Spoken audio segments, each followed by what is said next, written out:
The sun dipped below the edge of Alexandria, casting long shadows that no longer felt natural. The trio, Decimus, Bestiarius, and Felix Cassius, moved with purpose through the cobbled streets, now flanked by a dozen quiet centurions. These were not ordinary soldiers. They were men who had seen things they would never speak of, men who had sworn their silence as surely as they had their swords. At first, the people of Alexandria moved about with the usual energy of a bustling port city. But as the western horizon turned amber, something shifted. Merchants abruptly closed stalls, children were pulled indoors, doors bolted behind them. Shopkeepers abandoned coin purses just to lock up faster. By the time the sun had fully vanished, the trio found themselves walking through a ghost town. And then, the sounds. Low scratching, bone dragging against stone, groans that carried no breath, and whispers that had no source. Decimus slowed his pace. His hand brushed the twin gladi at his sides, his fingers briefly tapping the pommel of the skull samurai's blade slung across his back. Beside him, Bestiarius sniffed the air like a hound. "They're close," the gorilla muttered, his voice low and growling. "Too close."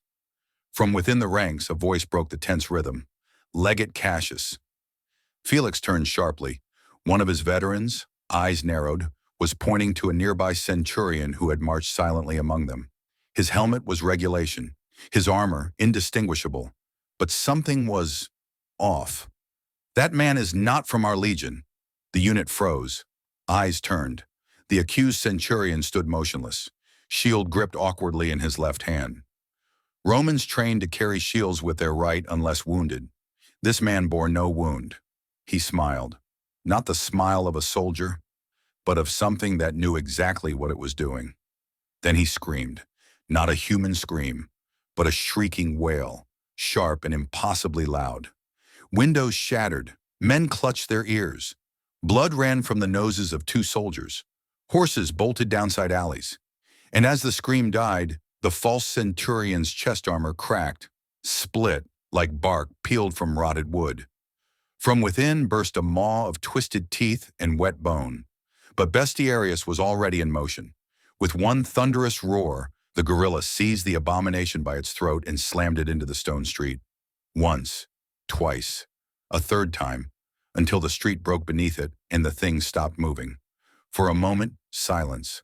Then the growls came.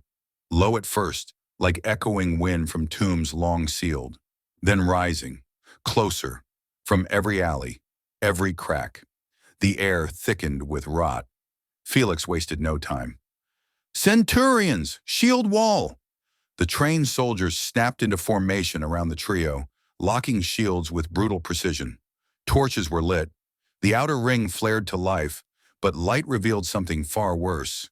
Not zombies, whites, tall with sunken flesh clinging to their bones like wet parchment.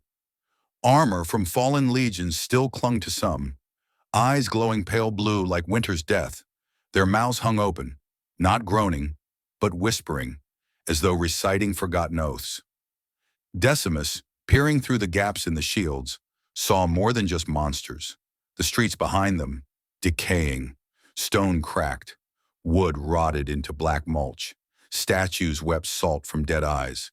Alexandria itself was dying, and in that instant, a dark thought rooted itself in Decimus's mind, cold and poisonous. The emperor might still be alive, or worse, something that once was him still endured. Beside him, Bestiarius grunted, snapping the head off a white with a two-handed swing of a curved foreign blade.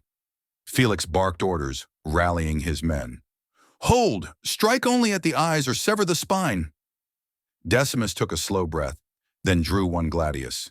The metal gleamed like a memory. He turned to Felix. "If this is what lies in the west, we'll need more than men and steel." Felix's jaw clenched. "We'll need gods, or something worse." From deep within the western blackness, something roared, long and ancient. It shook the bones of the city, and every white turned its head in unison. Bestiarius turned to Decimus, eyes wide. "That wasn't from this world." Decimus raised his blade. "Then let's send it back."